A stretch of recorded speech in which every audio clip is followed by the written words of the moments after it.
নমস্কার, আমি দীপশিখা চলে এসেছি বিজ্ঞান ও প্রযুক্তির খবর নিয়ে।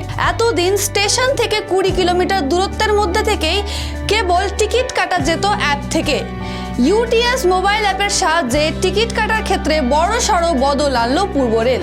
এবার বাড়িতে বসেই টিকিট কাটতে পারবেন যাত্রীরা। এতদিন পর্যন্ত এই সুবিধে মিলত কেবল স্টেশন থেকে 20 কিলোমিটার দূরত্বের মধ্যে, কিন্তু এবার আর তা নয়। যত দূরেই বাড়ি হোক, সমস্যায় পড়তে হবে না যাত্রীদের, দাবি রেলের।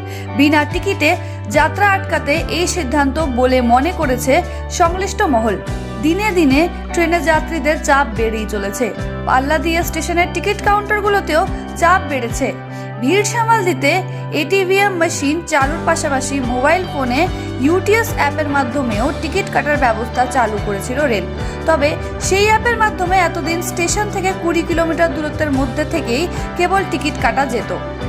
এবার সেই দূরত্বের বাধা ঘুচিয়ে দিল রেল কর্তৃপক্ষ। স্টেশন থেকে যত দূরেই বাড়ি হোক না কেন, ঘরে বসে বা স্টেশন আসতে আসতেই কাটা যাবে টিকিট। তবে আগের মতোই স্টেশনে বা ট্রেনে থাকাকালীন অসংরক্ষিত টিকিট কাটা যাবে না।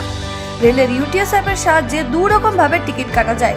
একটি পেপারলেস, অর্থাৎ টিকিট আপনার মোবাইলে থাকবে। দ্বিতীয়টি, টিকিট বুক করার পর এটিভিএম মেশিন থেকে টিকিট আপনাকে প্রিন্ট করতে হবে।